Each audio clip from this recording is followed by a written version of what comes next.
Good evening, everyone. Thank you for attending NYSTRA's 25th Annual Multi-Day Conference. My name is Shane Howes. I'm part of the Board of Directors for NYSTRA, and I'm the moderator for today's session. If you have any questions about conference-related issues, please message me directly in the chat and I will reply. If you have any questions for the presenter, please hit the raise hand button and the presenter will be notified that there is a question. Before we begin, please be sure to mute your mic unless you are asking a question or participating in the discussion. Please be sure to turn off or silence all cell phones and communication devices, as well as refrain from using these devices during the session. If you are seeking CEUs for the session, you will receive 0.1 or 0.15 CEUs at the end of the session. There will be 2 requirements to receiving credit for attending any live session. At the end of the session, you will be asked to comment your full name in the chat section. You will also be asked to complete the attestation form at the conclusion of the session. You must attend the entire session to receive the full CEUs.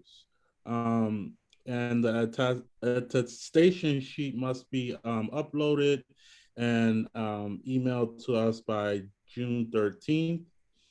At the end of the conference, NYSTRA will send a proof of attendance to everyone who registered for the conference. If you need proof of attendance earlier than mid-June, please email NYSTRA2021@Yahoo after you have completed viewing all the sessions you plan to attend. NYSTRA will send the CEU information to ATRA for processing. All CEU record forms will be directly sent from ATRA. Today's session is entitled The Use of Zine Workshop Programming for Individuals Coping with Mental Health Concerns. Our speakers are Deanna Bay, CTRS, and Jason Markins. Deanna received her doctorate at Syracuse University. She previously worked with Hutchings Psychiatric Center as a child life specialist and now currently teaches at Southwestern College in Kansas. Deanna has been a CTRS since 2013 and remains active in the field to this day. Jason received his doctorate at Syracuse University in composition and cultural rhetoric. He is currently teaching at Fort Hays State University in Kansas. And I'll turn it over to Deanna and Jason at this point. Thank you so much. And thank you all for joining us today. We really appreciate it. The idea of doing this fairly hands-on workshop in a virtual setting proved to be a little tricky, but nonetheless, we didn't want to give up on the idea and we wanted to be able to share the information with you all today. So we're really glad you were able to attend. We also are very aware that we're probably the only thing standing in between you and having dinner this evening, so we're going to try to make it as enjoyable as possible. So we had such a lovely introduction, and we just wanted to tell you just a little more about us. Like Shane said, I've been a CTR since 2013, and last year I was working at Hutchings, both in their inpatient and outpatient and inpatient programs with adolescents mostly, but also with children. I've also worked as a child life specialist. We're both finishing our doctorates at Syracuse University, and then we are currently teaching at colleges in Kansas. And you'll notice in the picture that we have here in the slide too, we also have the loves of our lives pictured with us, our dogs Scarlett and Reese. We wanted to make sure we had them pictured because there's also a high probability that they will let you know that they are also here with us during the presentation. So I just wanted to give you a heads up. And just to introduce myself, as Shane said, I'm Jason Markins. I am finishing up my dissertation and PhD at Syracuse in composition and cultural rhetoric. I'm a writing teacher. I'm currently teaching in an English department at Fort Hays State University in Kansas.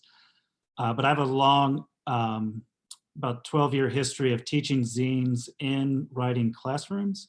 And so we'll kind of talk you through how over the years we've kind of found ways to connect my interests in creating zines and some of Deanna's interests as well. So to kind of give you a little bit of an overview, first, a zine is a handmade magazine, okay? And we're gonna go over it a little bit. It's actually short from the word fanzine, which fanzines were magazines that people made when in like the 1950s and 1960s. They were fans of radio and early television, you know, science fiction or mystery shows. They at home would create their own fanzines and circulate those, okay? In the 1980s, 1990s, as Xerox machines became popular, people really started to make their own zines. And these really could be about anything. The thing that makes something a zine is it's cheap, easy, handmade. You know, we're talking about a DIY publication, do it yourself. And because of this, the history of zines is really connected to people kind of, especially marginalized communities whose voices aren't being represented in pop culture, popular magazines, you know, whatever's circulating popularly. This was a way for people to kind of get their voice out there. There's a really long and deep history. Riot Girl, GRRL, like if you're familiar with the Riot Girl movement, this was connected to a lot of like punk rock music and a lot of feminists. It was a lot of bands who would perform, and they would also make their own little zines that could be personal stories, or also just you know, kind of political treatises that they would kind of circulate in the community at their like underground punk rock shows. Zines started out being very kind of counterculture, very, we have a story to tell that's not being represented and we want to get that out there. Then really in the, you know, late 90s, early 2000s, zines pretty much disappeared, but they've started to have a little bit of a resurgence. And we might attribute this to, in a world where everything's digital, online, you know, TikTok, it's ephemeral, it disappears. People are starting to make hard copy, cheap, easy zines and circulate them because people kind of like that physical, tangible thing to kind of connect with, okay? The history of zines is much bigger, much more complicated, but this kind of gives you a little bit of an introduction. The other part of the overview is I've used zines in writing classrooms quite a bit in different forms. This is a photo of a class I taught, and you can see some of the various tools that I'll use and show today. But really, zines are easy. They're designed to be a way for you to come up with your own story. They're often personal. They don't have to be, but they're often an opportunity for someone to kind of share their story. And so, you know, over conversations at dinner, basically when I would say what I did at work, you know, I would talk about creating these zines. And then I think Deanna really connected a few years ago and said, okay, wait, there's something here that I could use in my like line of work. And so I don't know if you want to talk about that and how we came up with this project. Yeah, so I would hear Jason talking about these in the classroom, and he'd also come back with examples, especially from college students who became very vocal, especially about their mental health issues. And I'm like, wow, they would never share this like in a classroom or raise their hands and like, you know, volunteer this information, but it's amazing what they were able to put down in, you know, paper and pen. And especially working in the psychiatric hospital, it was a lot of the kids don't feel like they have voices because they're kids, because they have mental illnesses, because you know, they're fighting with their parents and have family issues and you know, a long list of reasons, but they already kind of feel lost in the shuffle a lot of times, and they're very desperate for people to hear sometimes what they have to say or don't know how to say it. And the other thing is too, especially working in the psychiatric center, which I'm sure maybe in some of the populations or places you worked at too, the kids hear no all the time. No, you can't do this. No, you can't do that. No, that's not allowed. No, no, no, no, no, no, no. And I was like, wow, it'd be really great if we had some kind of opportunity where they could like, I could tell them, yes, yeah, like knock yourself out, like, you know, do this on the paper. You can put anything you want, you know. this is your own work of art and you get to keep it. But we were hoping that would just be very autonomous for some of the kids who don't feel like they have that voice and don't feel like they have any power and a lot of control in a lot of the situations they're in at home or in the psych center. Yeah, so here, these are just some images I took with my phone and uploaded. This was from a class Deanna taught, where she had them make a one-page zine, which is what we're gonna kind of go over today. But I just kind of wanted to give you an idea.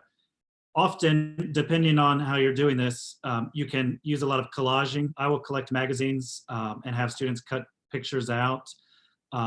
Or you can have them draw things. The other thing is a very common zine tactic or like writing technique is to take something that already exists and black it out. So what I would do is get old textbooks at like Goodwill or Salvation Army, rip a few pages out, and then have students kind of cut up or like move around those words. And I think that's something that kind of lends itself to people being able to take kind of a genre that allows them to kind of add their own kind of voice or ideas. This is one for my college students. Like Deanna said, there's a deep history of mental health zines. So in my college class, they had to spend quite a bit of time and they had to produce something that was about a 30-page zine and a digital like version, something that we spent half a semester on. But what I can tell you is, having done this over the years, if I ask students to write a zine about movies, 75% of the students are going to start telling personal stories. It's a genre that really lends itself to kind of, here's what I think about this or that. And I think that's why it's really worked well for both of us here. But this is, again, just kind of an idea. So this would be the middle. This is 2 different pages. Student drew some pictures, but also cut something out of a magazine. Okay. And then I think there's a link here. This should work. I'm going to share this in the chat. This is just a Google Doc I created with some resources that we'll be able to look at as we do this. But if you find that you do want to create zines and are interested, I'll share this Google Doc and you'll have some quick and easy tutorials to go back to. Okay. So some of the benefits that we've kind of mentioned in passing, but wanted to touch on more specifically that we found with doing this, especially when I worked in outpatient, I would bring the kids to the library and have Jason kind of run the sessions, and then I would, kind of walk around and make sure that they were meeting their goals and, sort of be the helper or motivator, with food or snacks or whatever kept them engaged. But I wanted to make sure that, we were doing something that the kids would like. And so it was really monumental to us to be able to do that and have it be so successful.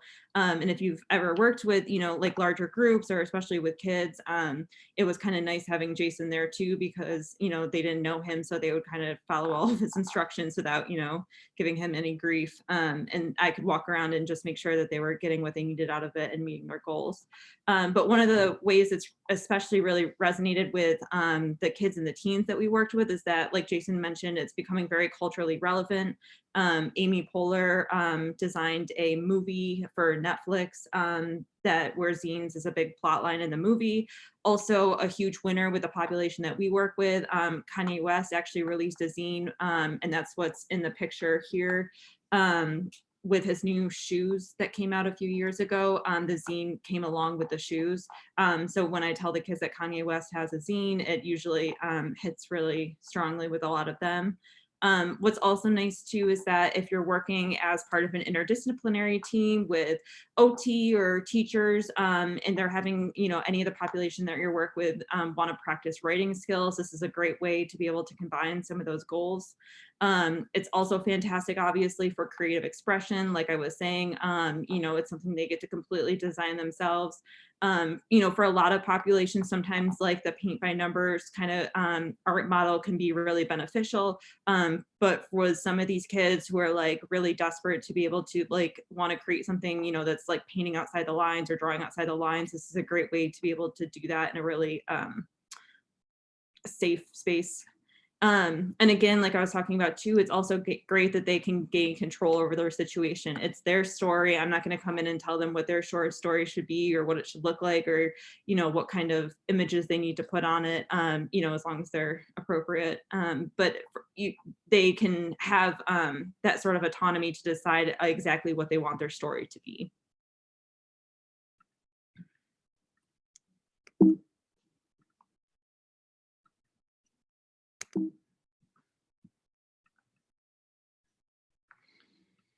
So let's see. I want us to kind of, I'm going to walk you through how to make a one-page zine. So I'm hoping you have a piece of paper and a pencil, and ideally a pair of scissors if you have them available. It's pretty easy, but it's something that takes a little bit of practice, okay? And it does feel, the first time I show this to someone, it kind of feels like magic. Because what you do is you take a piece of paper, you fold it, and there's a special way you cut it, and it instantly folds into like a little magazine, okay? But before we do this, because I'm a writing teacher, there's like some pre-writing activities that I'll do with people, and I'm gonna ask us to kind of do them so we can see how effective it would be for you and whatever population you're working with, okay? So before I would like actually have students or anyone start cutting up paper and folding, I would ask them to do a little bit of writing, okay? And so I've given a few pre-writing activities that are kind of staples of creative writing. And one is an I am poem, and I'm gonna have us kind of do that really quickly here in a few minutes. But an I am poem is just a poem where you say, okay, I want you to write 10, 15, 25 lines, and each line has to start with I am. It doesn't rhyme, it's just I am. And you know, if you're stuck, you wanna keep going, so you can say like, I am Jason, I am sitting here, I am talking to you via Zoom, whatever. But you try and capture, you know, in these like 15 lines, a little bit about your own personality, okay? To go over the other ones, a map of a favorite childhood place. This is something I think I've done with you and some of your students. You'll often just say, okay, I want you to kind of picture someplace that you have a fond memory of, and draw, you know, a little map. It could be the whole neighborhood, it could be a tree house, it could be, you know, a particular spot in a particular room, but think of a positive place from your childhood and draw us kind of a map of that area. A blackout poem is what I was mentioning earlier. That's where you take a piece of existing text, and I usually try and find the most boring textbook kind of dictionary, something. And then what you do is you take a marker and you black out words so that the remaining words become your poem. And I think I might have an example around here somewhere that we'll look at in a little bit. But a blackout poem is a poem you create simply by taking a marker. You get to kind of feel like you're being destructive, destroying something. And that's why I like to take these like old textbooks and have students create something new with it by blacking it out. Recipe for blank is, you know, you come up with a recipe for an afternoon picnic. And so rather than telling a recipe for a food item, you say like, you know, a few picnic tables, some family, a volleyball. Recipe for blank is an activity where you come up with something that you're gonna have everyone in the group write a recipe for. So it's not a, you know, a food recipe. It might be something like recipe for winning, you know, at video games or something like that. It's a way to kind of get people talking and thinking about different ways of describing things, which becomes useful when you start creating your zine. And then the other thing that I'll usually do, usually I'll do one or two of these, but I'll often end with the write a one paragraph story about blank. And usually I'll come up with something like, tell us a story about a time that you were like a fond memory you have, or tell us about a time when you visited a particular city or went out in nature or something of that. And this way, what I'll tell people is, you know, the zine we're going to create doesn't have to come from this particular paragraph. This is meant to kind of get the gears turning, get us to start thinking, but it's kind of a warm-up activity that gives us some material to work with as we sit down. Because it can be terrifying to stand or sit in front of a blank piece of paper and have someone say, okay, I want you to create something new. That can be anxiety inducing. So these activities kind of give them something to work with right from the get-go, okay? So I'm gonna ask us, and Deanna and I will do it as well. I've got some paper here to do kind of, let's just say a 15-line I am poem.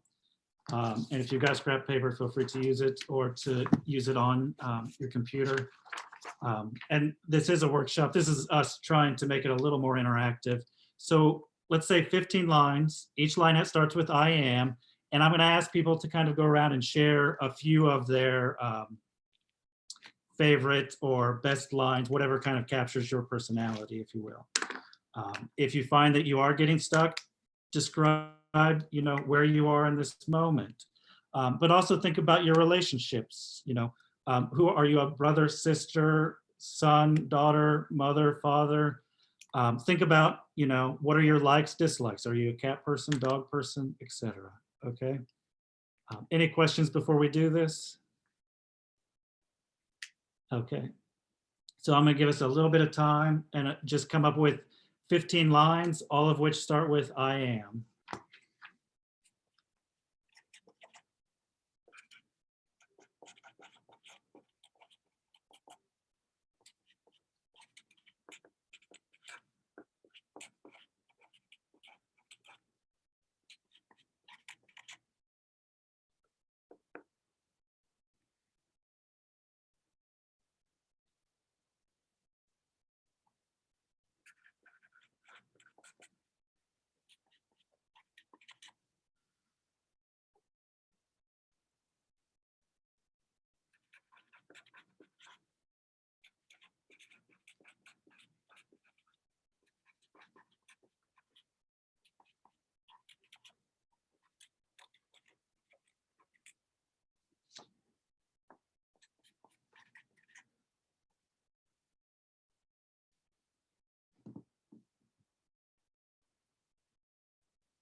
I'll give you like 30 more seconds to a minute to come up with your 15 things.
So I'm hoping we can hear a little bit, maybe from everyone, but I'd like to go around and just, if there's some brave soul out there that'll kind of tell us your name and tell us maybe 2 to 3 things that you came up with. Um, I'll share. Excellent. I'm used to that. So I wrote my little 15-line I am, and I said, I am Shari. I am a recreation therapist. You want me to just do all of it or just? I would say if you prefer, but you don't have to do all of it. So I said, I'm excited for this conference. I'm tired of COVID and I'm looking forward to the summer because I'm tired of not seeing my loved ones because of COVID. Yeah. There was actually a whole initiative early on in the pandemic. They had what they called the quarantines, where people were writing about kind of their frustration in zine form in quarantine. Anyone else brave and willing to share a few of their things? Yeah, hello, Michelle Issa. I am street smart. I am a traveler. I am funny. I am headstrong. I am sensitive. Awesome. Anyone else want to jump in there? Hi, I'll go. I'm Lonnie. That's the first thing I wrote. Hi, It may have locked up. I think we lost her. Oh, Sorry, Lonnie. we appreciate the bravery. I'll go. Excellent, please do. Okay, I wrote. 7. I'm going to Aruba in June. Yay! Oops, I think I'm she's happy. I'm a good friend. I'm good at my job. I'm really enjoying the beautiful weather. I'm going to feed my dog soon. I'm going to paint my nails later. And then I'm going to cook dinner. And then I'm going to go take my dog for a walk. And I'm happy to take my mask off as soon as I get out of my job in my car. Excellent, thank you. Was there someone else who was going to go?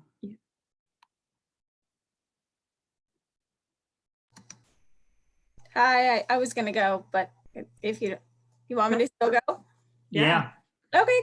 I just wrote, I am a very caring and compassionate person. I am resilient. I am a wife, a mother, a sister. I'm a believer in the goodness in life. I'm a lover of bike riding and yoga. And I have a million other ones, so I don't know how many more you want. No, Okay. You all did great jobs too, like exemplifying some of the things that we've seen, especially in the populations that we work with. Sometimes it's really hard for them to positively express anything about themselves, and then all of a sudden when they're writing it out, they're able to come up with it, without us prompting that, which is really exciting for us to see. The other thing is too, is when they say I am, sometimes they say like I am annoyed, and I'm like, oh, what are you annoyed at? And like, I'm, for kids that, or teens that have a really hard time expressing, their feelings verbally, it was really significant to us to see it written out and be able to talk about it. So it's very impactful, even if they don't get to the zine part or, get frustrated and give up by then. The I am poem itself has, or whatever, pre-writing that they do has a lot of power in going into it either way. Yeah, I do think just in some of my experiences of not, I'm trained to teach college writers. So if I'm getting a lot of resistance from someone who doesn't want to participate, I just answer with write about it. If someone says, I don't want to do this, write it down, let's see it, or draw a picture. Like this is a genre that welcomes resistance. So, let's hear about it. So the general idea is any one of those lines that anyone shared with us could be a jumping off point to create a zine, okay? And so then the question is, how do you actually make zines? It can seem scary at first, but I'm gonna show you a 1-minute video that kind of walks you through it. So as you watch this video, don't feel like you have to master it. It's gonna go pretty quickly, but it's gonna show you the basic procedure to make a zine, and then I'm gonna walk you through it kind of slowly, okay? So, oops, if I've got this, if I created this properly, and then I'm gonna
how do I go back to PowerPoint? Yeah. Okay. So that's kind of a quick view of how you make a zine. This is kind of the template, but this is where I'm hoping you have some scrap paper. And if you only had one and you used it for an IM poem, you can kind of still use that to practice folding. And I'm actually going to stop sharing here for a minute. Okay. Standard 8x11 piece of computer paper. There's two technical terms when it comes to folding a piece of paper. The technical terms are hamburger and hot dog. Okay. If a paper is like this and I fold it in half, it's a hamburger fold. If a paper is like this and I fold it horizontally, it's a hot dog. Okay. If you've got a piece of paper, you fold it first, hot dog. And the key to making a zine is anytime you fold something, flip it over and fold it the other way.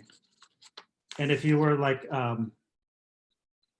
you know, in middle school and elementary school, if you were good at making those little fortune teller things, you might be having some memories of making the little fortune teller kind of thing, right?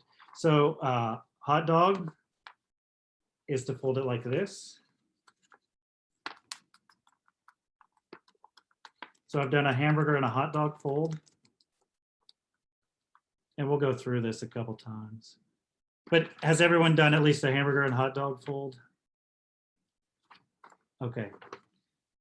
Then what I'm going to do is what's called a slice. I'm going to fold my hot dog in half, basically creating 4 sections.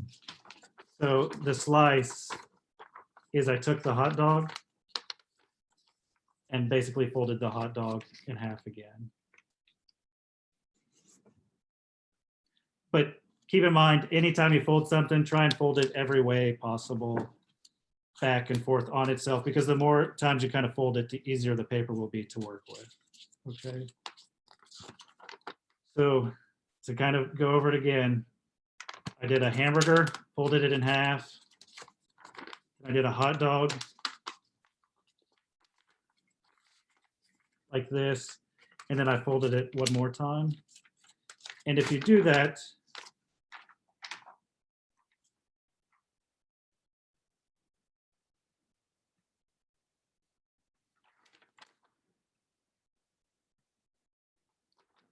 wait, let me back up. I think I messed it up.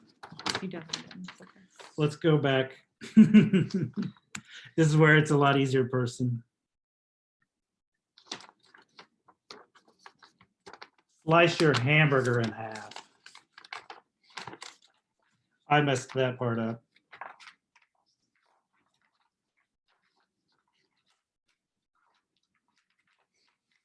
Because what we're wanting to create is this 8-panel piece of paper.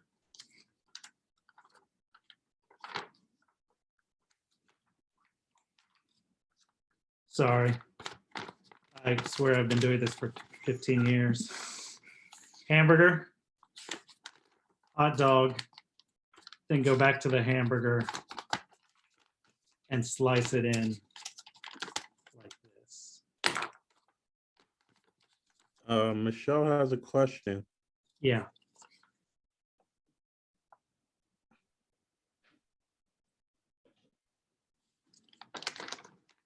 No, I don't have a question. That was, Okay. I pushed the wrong button before. So Sorry.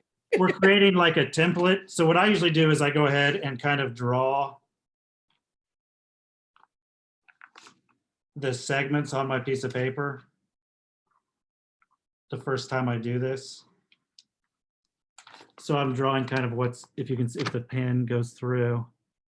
And then usually I don't write it in the middle, but I'll write it at the bottom. Because of the way we'll fold it, I'm gonna write a 1, 2, 3, 4 along the bottom pages. And then you have to flip it upside down to then do, oops, the 5, 6, and back cover.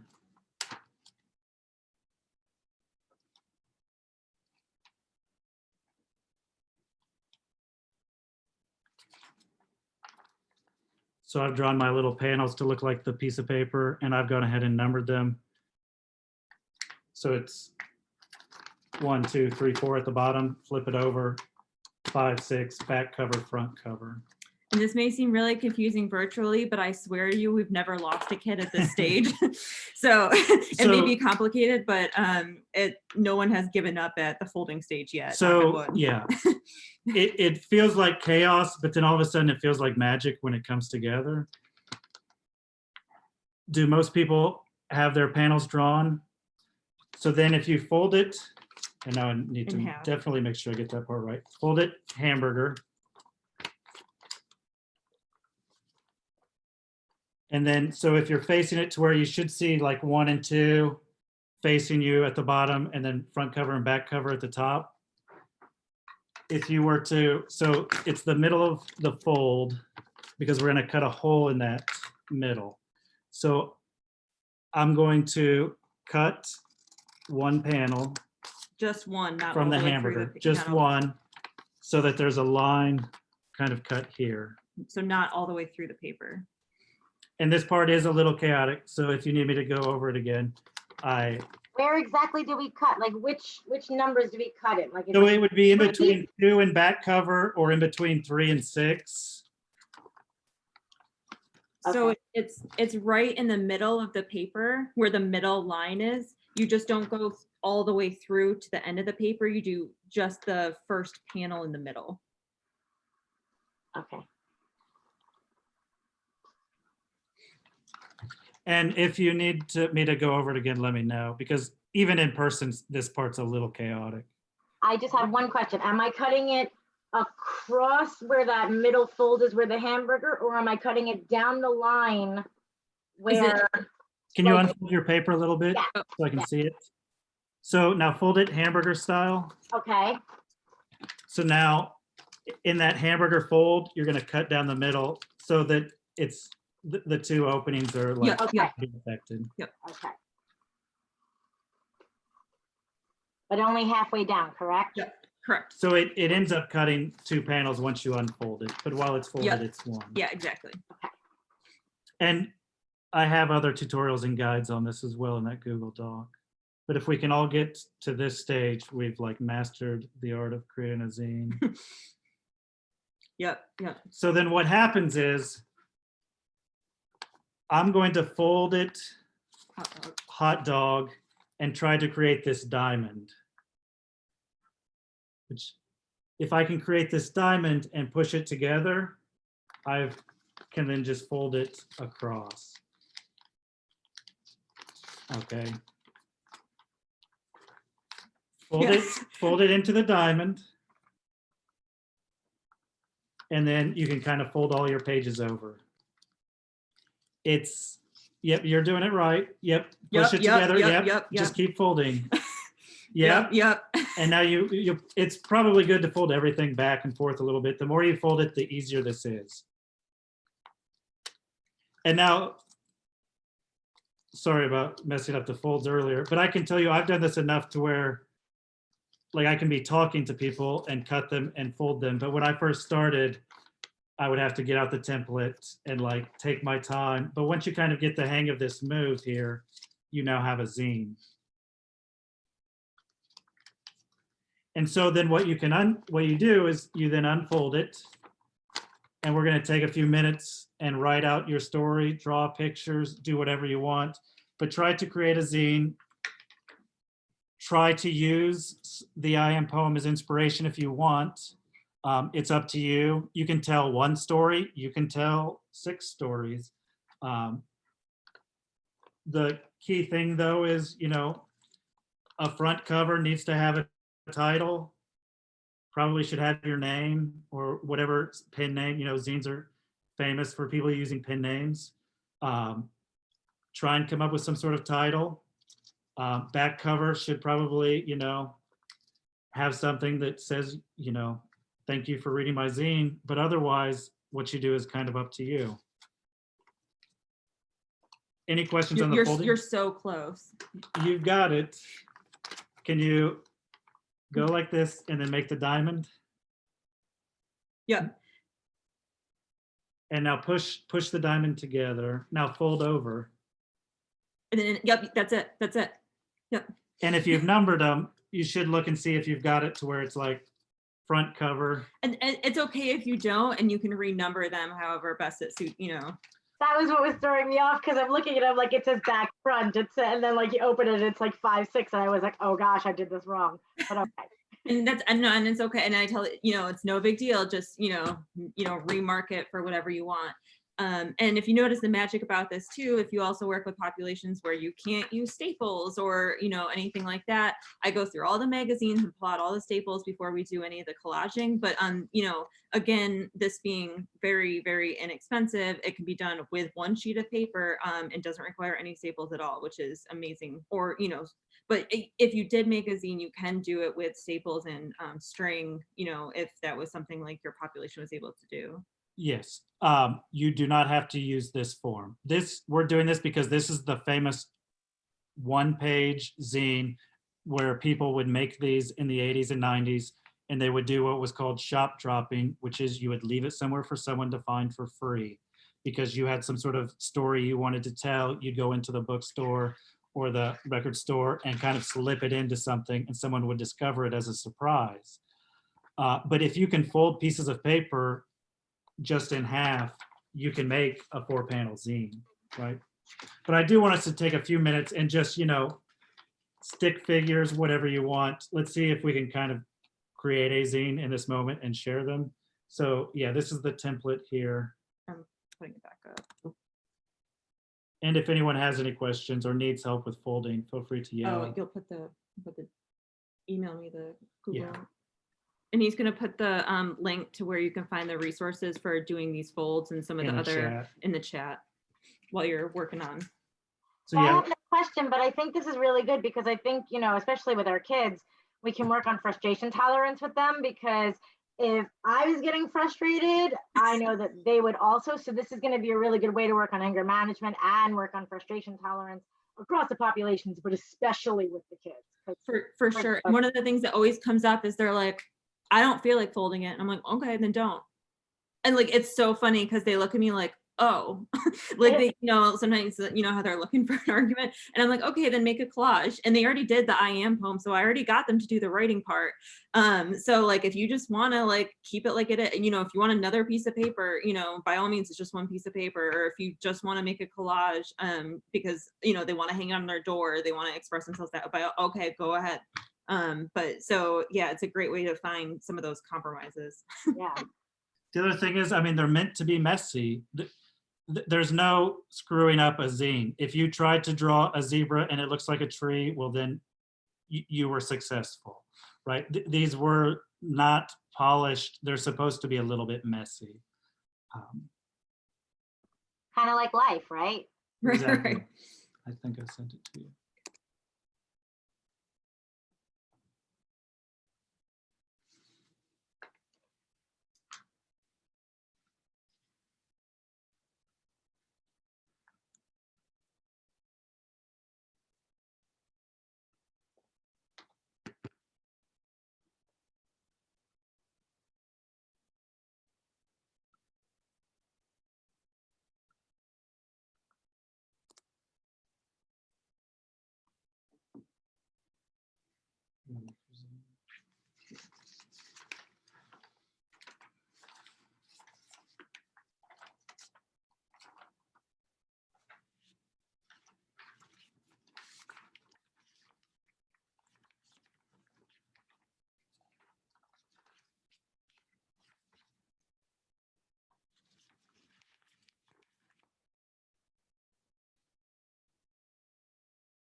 the other thing, just make sure as you're filling it out, you do your 1, 2, 3, 4 facing correctly, and then you flip it upside down to do the 5, 6 back cover, front cover. I'm sure I've done that like 20 times and messed it up at least. I have to make it folded or I can't do it right.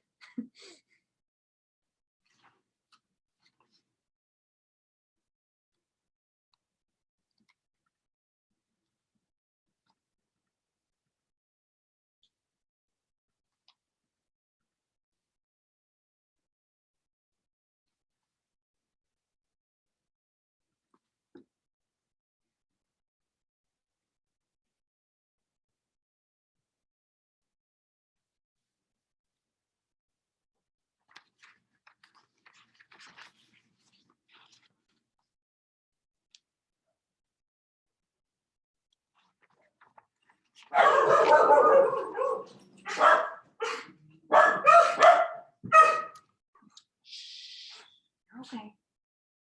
You're all right.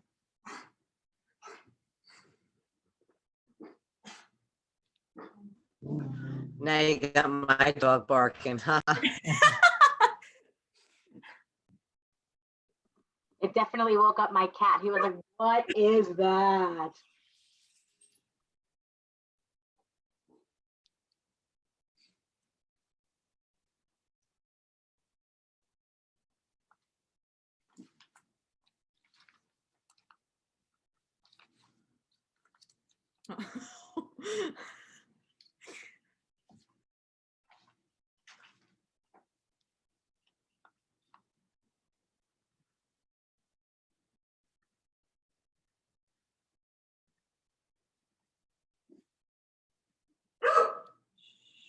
You're fine.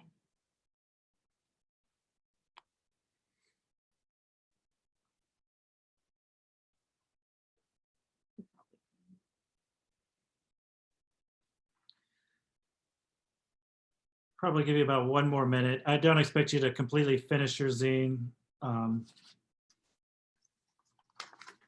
But we'll kind of give you a minute to draw another panel or 2 if you can, and then we'll share a little bit.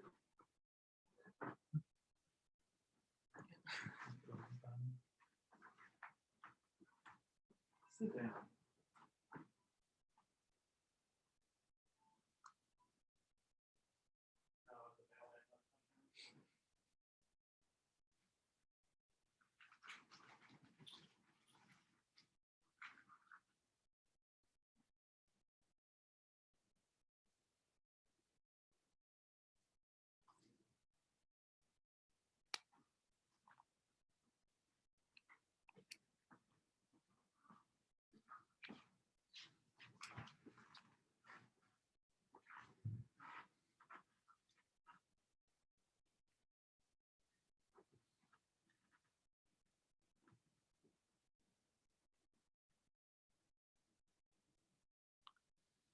So someone asked a question just on what we're doing at the moment.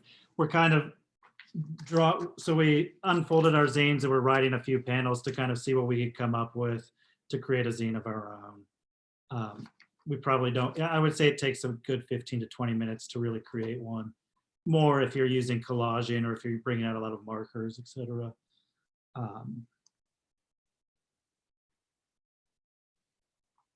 Which, do you think that's good? Yeah.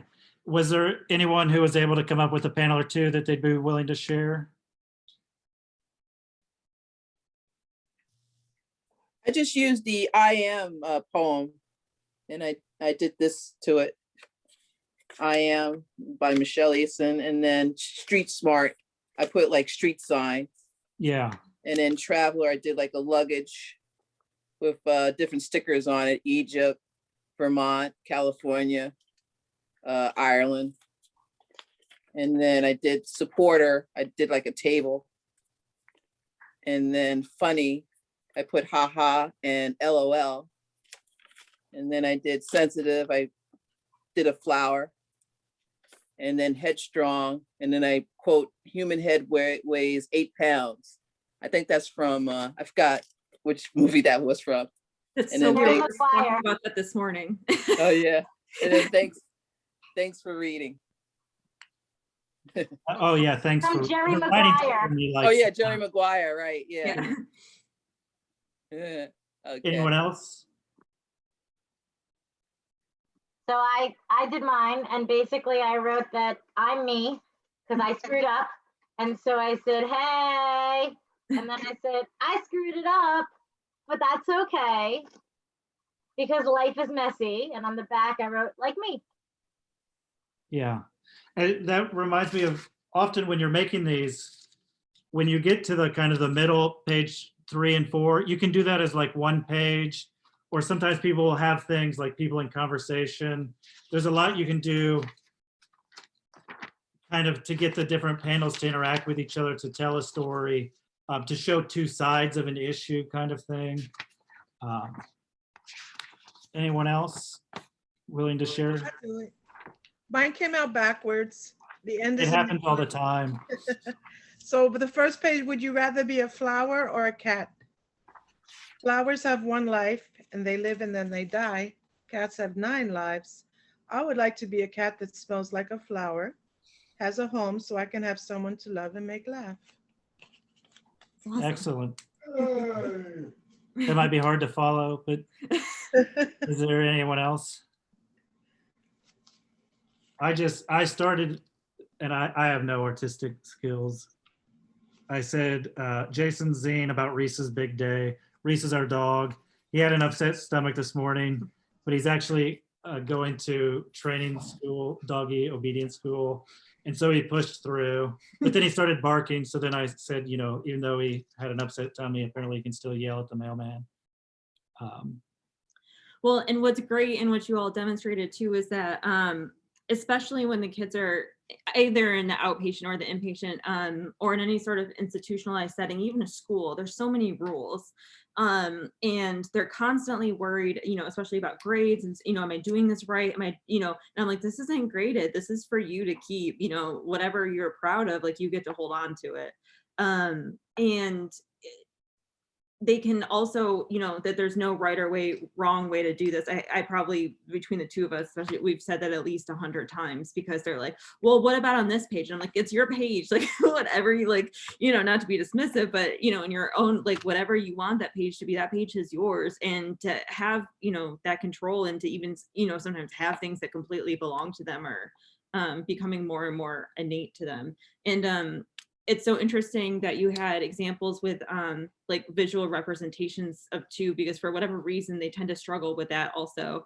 Like one of the girls was like, I really want to make this about all of my sisters, but I have 8 sisters and I don't know how to fit them on, you know, these little pages. And I was like, well, you don't have to draw all 8 of your sisters. Maybe you can just represent them with like a shoe that represents each sister. And like the idea was like she had never thought that she could like represent them, you know, just with an image.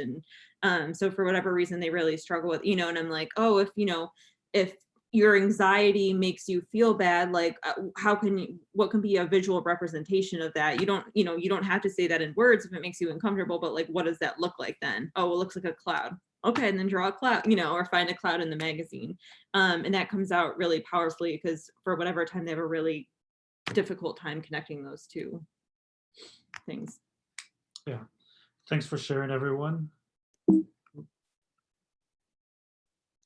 So I also just wanted to share with you some of the examples of like what the goals would look like, and these are very rough drafts. And if you're at the beginning, you know that we moved to Kansas, you know, last year during the pandemic, so I don't have the exact nicely worded goals that I would have if I was working you know, exactly at the psych center and submitting them. So they're a bit of an improvisation, but I think they mostly work.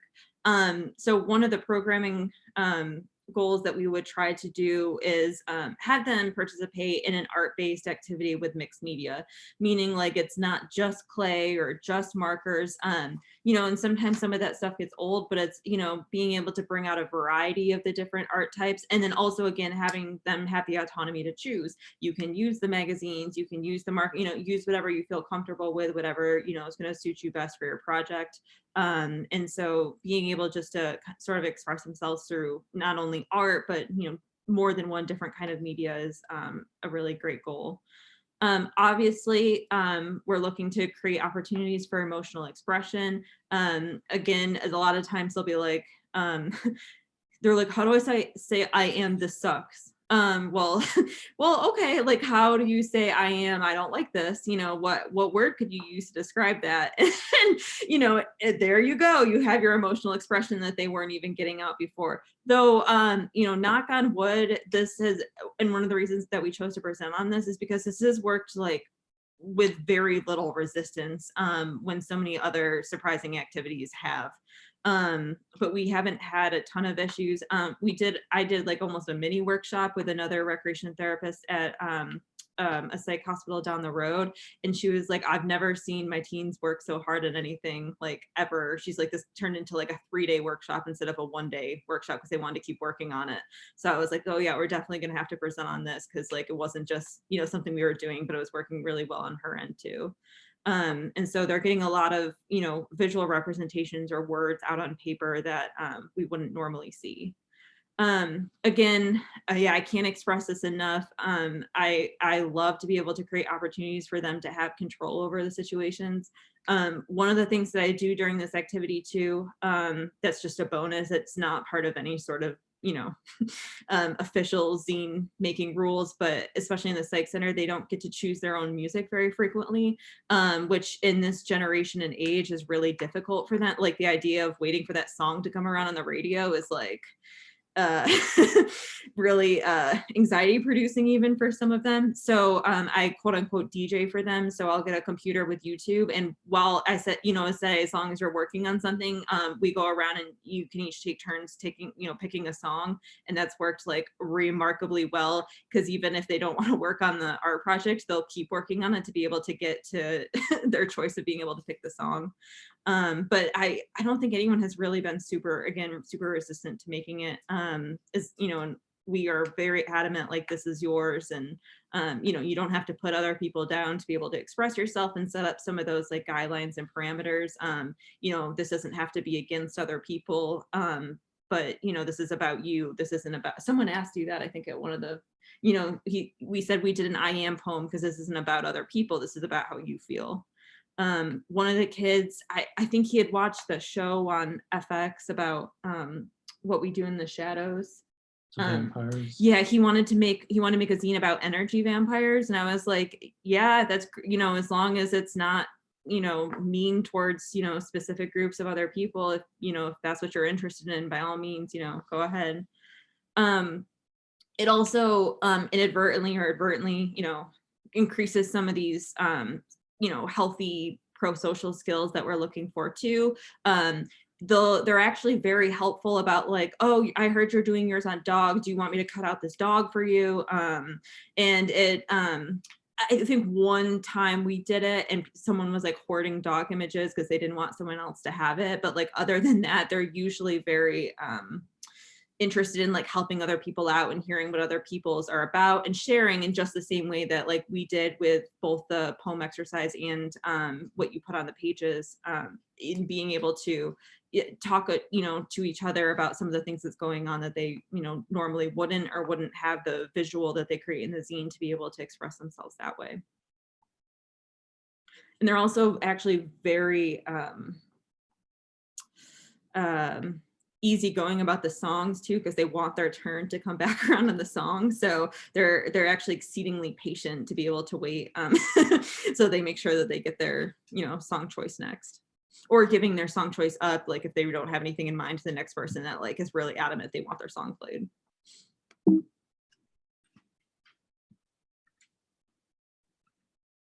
And then some of the more individual goals that we were looking at in terms of like emotional expression, they were looking for them to communicate some of their thoughts and feelings. And I purposely didn't write verbally for this objective, because if they write it out, if they make an image of it in the zine, if they, you know, any way they're able to communicate their thoughts and feelings, you know, we're happy with, and it comes out a lot during this. So it's fairly easy to meet that objective, which we're happy with.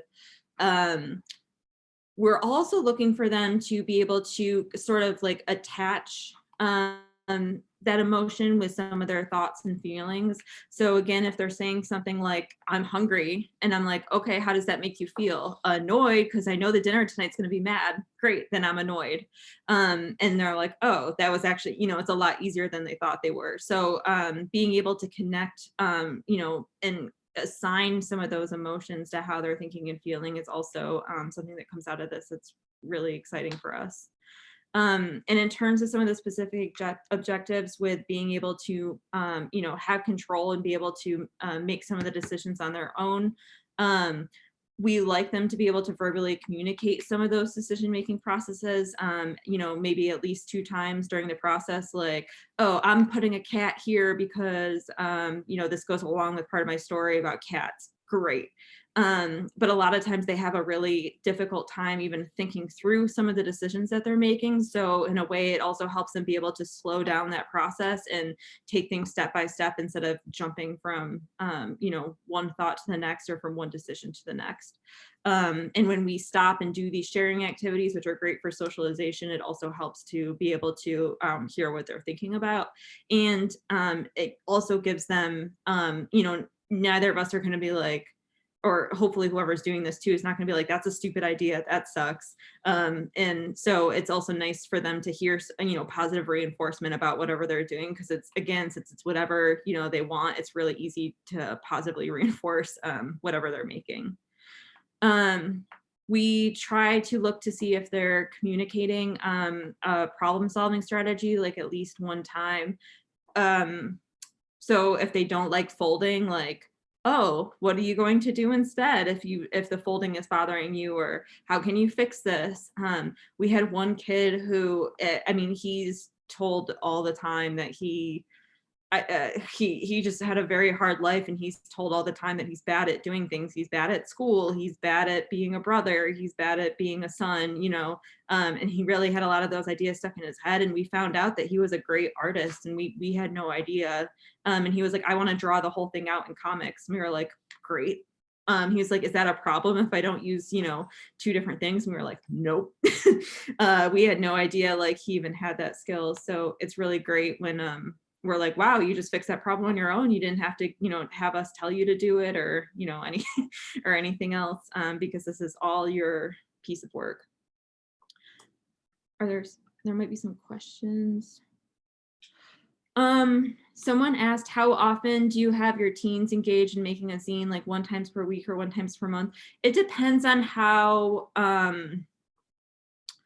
the programming is set up. I would probably do it like 1 time with the group of kids that we had. And it was complicated during COVID with the outpatient group that we had. It was actually a residential outpatient program. So they would come in and out every 2 weeks. So I could do this like, basically every 2 weeks, every time we got a new set of kids. With inpatient, the kids obviously were there for a lot longer. So I tried to take different groups of kids or like a new batch. Or like the second time we did it, I had to try to assign one of the kids to be like a helper, be like, hey, you got really good at the folding. Can you help some of the other kids, like, with that folding part? Or, oh, like they had a question about, how can I make this into that? Like, can you tell them what you did on your last scene? Or, again, if they were like, I already made one, can I make a collage this time? Great. Whatever you need to do. So it completely depended on the units that we were working with. And a lot of times, like I would block it out for like an hour session, but they would want like another time to be able to finish what they did or be able to work on it longer. I had one group that did it like, I had different art programming planned. And I think it took them like a week or 2. They like meticulously cut out like things that they want, that they wanted. And they would spend like a lot of time doing it. I mean, other groups can slam through it in, a session or 2, but it was, part of, I think also, just being in our team and being flexible on our part and, following their lead sort of, I was not going to interrupt any sort of productive time with, any other sort of art idea that I had in my head. So as long as they were working on it, I was more than happy to let them, oblige and, finish it up. And if, one person finished up early and, another person wanted longer to work on it, then, I could say you can make another one, you can make, we can start another topic that you can do, and we could do a different pre-writing exercise with any of them individually to be able to start up like a second or third one, et cetera, et cetera.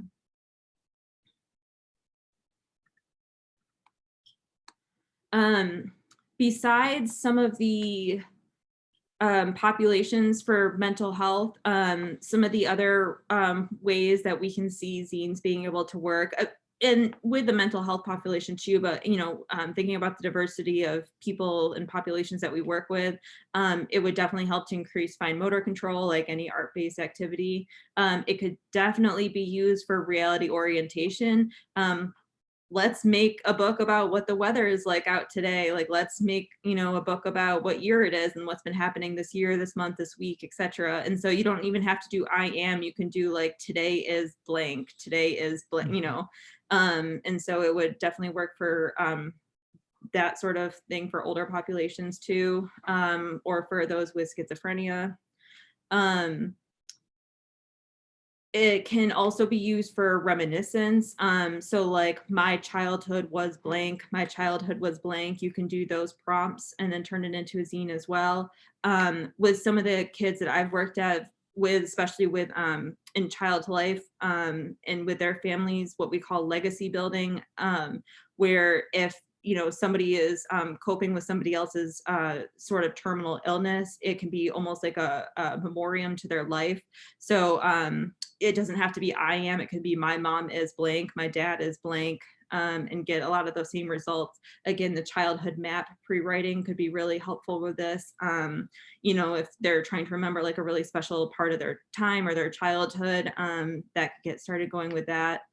It's also really great just, to have them freely engage in healthy leisure activities. If, since this is kind of a niche art building activity, even though like collages and, drawing and writing are pretty common, it could be something added to the repertoire to be able to say like, oh, if you're really good at art, like, have you tried zines before?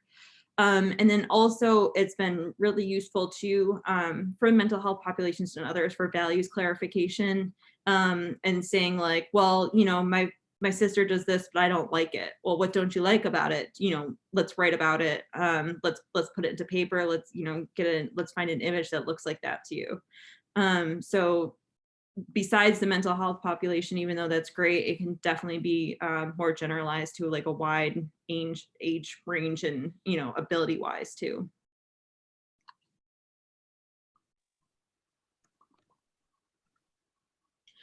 And we've talked about like a lot of these kind of throughout, but just to condense it a little further, what's great about the zines is that it's so like easily adaptable to accommodate such a wide variety of different populations. Even if they do the pre-writing, or if you help somebody with the pre-writing, the actual zine doesn't need to include any written text at all. So like, even sometimes the kids will be like, I did this poem, but like, I just want to fill mine with pictures. Great. I think Kanye West himself just had pictures in his that went along with his shoes. And so even if like someone does the pre-writing or helps someone with a pre-writing, it doesn't mean it has to go in the zine at all. It's really easily adaptable. Again, sorry, you can add more pages, you can take away pages. There's no set limit on that. You can make it with many different pieces of paper or one pieces of paper. And what's great too, which is unintended again, is how inexpensive it really is. Old magazines and one piece of paper, especially I've seen the forum where some places are like, I have a budget and I don't know how to spend it, but that's never anywhere where I've worked. So we've always been, in a budgetary crisis, and we kind of especially were during COVID last year. So it was particularly great to us to be able to do something that was really cost reducing. And again, it also doesn't have to be in a book format at all. If somebody's working on fine motor skills and you want them to practice folding, or for kids, again, with frustration tolerance or anger management, they can definitely do it. But if it's something that's too frustrating, it doesn't have to be. Or there's like many different ways you can format that book. the kids also had like a renewed interest in like folding after this too, which was really great. It kind of escalated, you know, they'd be interested in the fortune makers or origami, or they'd ask to do, you know, different folding things and kind of have a renewed interest. And so it was nice that it would, you know, turn into like another thing that could also be based off of their interests. Also, for some of the kids that we were working with, one challenge that we had in particular, there was a kid that was not allowed to have scissors. So he did all the folding, I did the cutting for him for that one slice in the zine, and he actually circled and ripped out everything he wanted from me for the magazines, and I cut them out for him. So it's like very adaptable. It like wasn't as hard or an issue as I think people would have. They were like, he can't have scissors. And I was like, okay, we're making zines, it's very adaptable. So it's very, very easy to problem solve some of the adaptations and accommodations that come with this programming. Someone had a question, have you used this for problem solving in deep emotional issues? Example, developing self-love if coming out of an emotionally abusive environment. Thinking of like a weekly, bi-weekly, staying on topic as a continuum thinking. So one of the ways we have sort of, I don't want to say pushed people into certain topics, but like presented them with certain topics, was just modifying those pre-writing assignments to be more specific to like whatever topic or goal or objective you're hoping that you'd meet. So like, for example, we had kids that all had family conflict, like they were actually all in the outpatient because of family conflict. So instead of doing I am, we'd say my family is. And we would just like lead them down that road.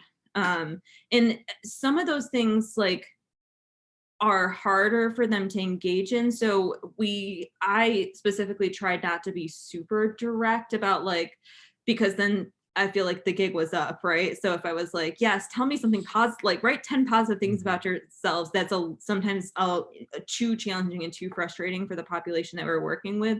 But there are ways that we could think about the wording to kind of like lead them down that road and like hope that they got to it. Did you have any other examples? Or yeah, I mean, I think you covered it and are much more qualified to speak to this question than I am. What I would say is I do think it's important from a writing teacher perspective to try this and kind of be messy and fail alongside them, and to struggle with folding and to be genuine. Like maybe depending on the situation, you can't fill out, you know, all 8 panels, but to try, maybe you come up with 4 or 5 lines of I am, and for them to see you struggle and to see that, you know, this is meant to be messy and we can adapt and we can change things. And you know, it's okay if you accidentally rip the picture of the dog that you wanted and it's no longer perfect. Well, now it's become something new, that sort of thing. Yeah, we did some of the corrections like that, like, oh, okay, well then the dog goes on this one page and the tail goes on the other. Like, isn't that great? Like, you know, how you can make something out of something broken. And so we would get to like probably some of the topics that you were talking to, like through some of the discussion that like went along with it. And again, I think that was a part of also like, I would definitely, especially when he was there, and sometimes like when I was working with inpatient and he wasn't, like I would sit down right with them and make it alongside them, which, you know, doesn't sound like that big of a deal, but a lot of times, you know, especially with this group, you're managing behavior sometimes more than you are like able to participate in the activities yourself. So where it was a group where like I could kind of do both, then I made every possible, you know, move to be able to do that. Yeah, and when I did workshops with you, the therapy aides would help make their own, like basically every adult at the table with the markers and paper, everyone's gonna try and come up with one and try and share something. And often, and teaching college students and sometimes upper level college students, sometimes the serious people can be very resistant to this. And then they'll often find, oh, they come up with something that actually is a little bit interesting and now they want to talk about it. Often the people who resist because of just the, like, they don't like this style or it feels childish to them, often discover that okay, something emerges that they want to talk about.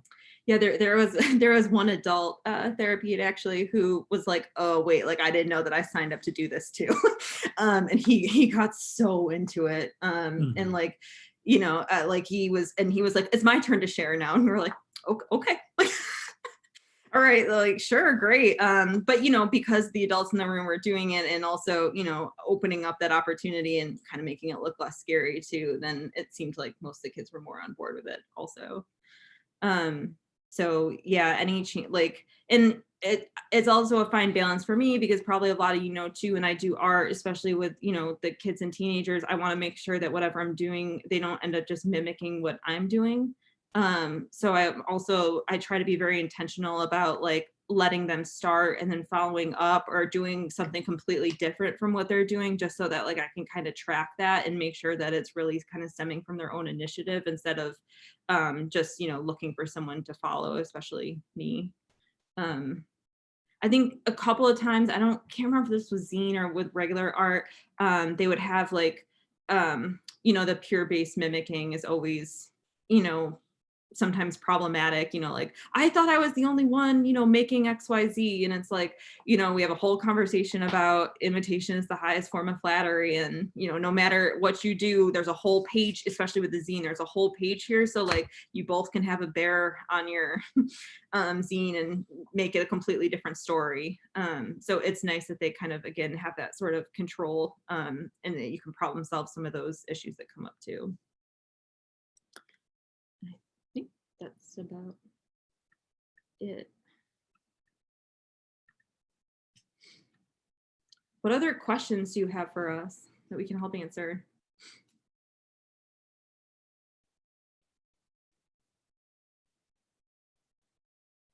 You're very welcome. Yeah, I'd say feel free to shout out any questions or to type them in the chat function.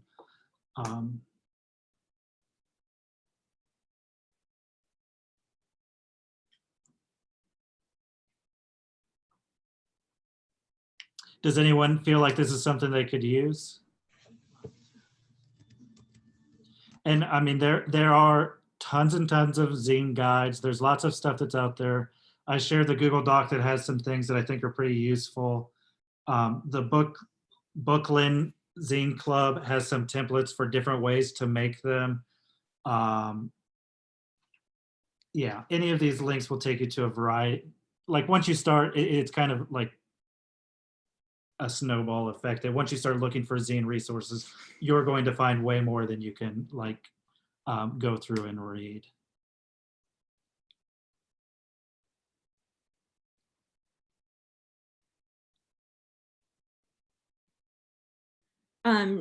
Does anyone work with a population other than youth where you saw this being able to fit in that maybe you could talk about to help, you know, more people that have a similar population? Some fairly pigeonholed in youth. I was gonna just mention, I was thinking about, because I've worked mostly with older adults, and the reminiscent portion of it that you were talking about. Definitely, yeah. I think, because they really do enjoy expressing themselves, talking about their lives, and you can, whether you know, are working with someone who's in skilled or assisted living or an adult day setting, home care, I think this is a fantastic idea. So I'm so glad that I came to this. We're glad. I actually had I work on this like at part-time for a hospice agency also here in Kansas. It's my first time actually working with older adults, even though it's easier for an RT at this point. But I had a volunteer be able to receive a history from a patient, and then he basically turned it into a zine for her too. So she wasn't interested or capable of making the book herself, but she wanted it. So she was able to reminisce and give him like a timeline, and he was able to document it and turn it into like a zine book for her. Oh, that's great. Thank you. Thank you for sharing that. Dual diagnoses, many in their 56. Yeah. Mm-hmm.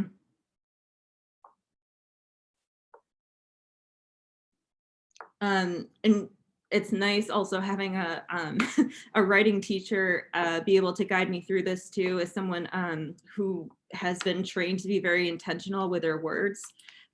So also sometimes I've been to writing places or done things where they'll say like, oh, the skinny paper and then the fat paper, and that's a trigger for some of our kids, especially with eating disorders. So we purposely use like hot dog and hamburger to like avoid some of those issues.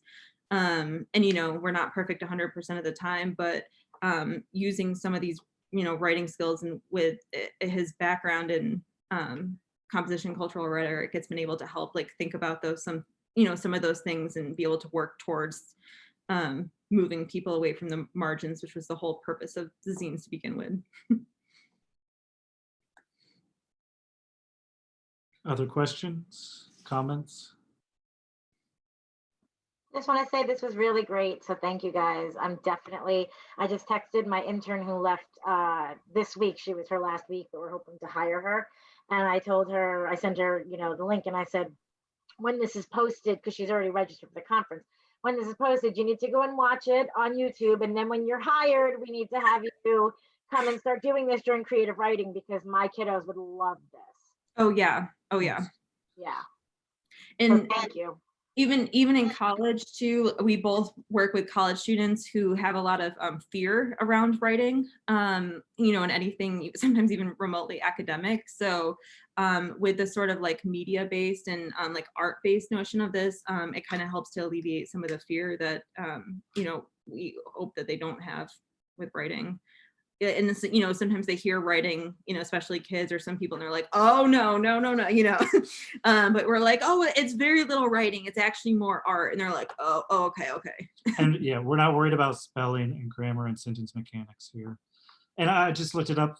We haven't watched the Amy Poehler Netflix movie. It's called Moxie, I believe. It's about a teenage girl in high school who discovers her mom's old punk rock zines and decides to kind of get her voice out there. It looks very positive. It looks like something that could be fun. If, you know, you're in a situation where at least you can say, hey, this is a real thing. You know, people out here are doing this.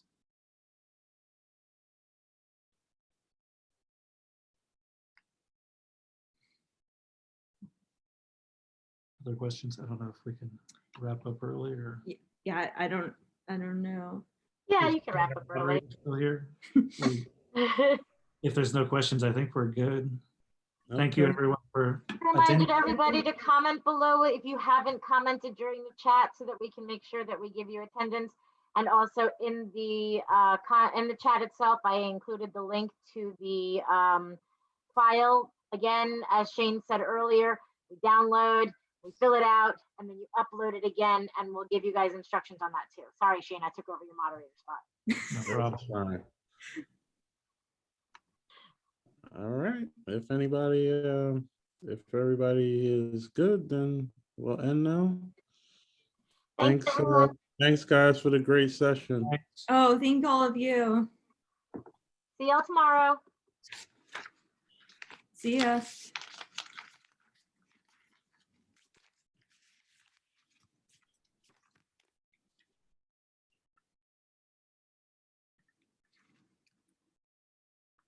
I don't know if it. Like, were there any other questions? Like They need this. I'm scared to close it because I'm I sure want to. He's moderating it. So if we close, you'll be able to see everything. I didn't want to close you out of the chat and miss getting everyone's names. Yeah, we good. You got it? Yeah. Okay. Thank you so much. You're welcome.